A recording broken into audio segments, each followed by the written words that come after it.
Amazing night at Shadwell Masjid. Tonight's fundraising raising for carpet was a success. Our target was £30,000, and we anticipated to raise this within the next 2 months. Allahu Akbar. With Madani Shab's inspiring talk, and with the help of Allah, we've surpassed our fundraising target in one night. Receiving such generous support from the community, it's heartening to see everyone coming together for a common cause. May the new carpet bring even more blessings to our community space. Here's a snippet of tonight's fundraise. 42 and 5 is 47, and another 3 is 50, then another 2 is 52, then another 2 is 54. Any more fingers? Another 1, 55, any more?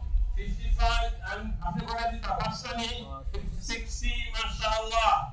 Okay, another 5, then 65, and another 3, mashallah, then 68. What other holes? Another 3, then 71, subhanallah.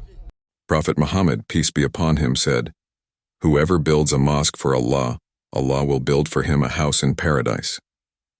Let your contribution echo through generations.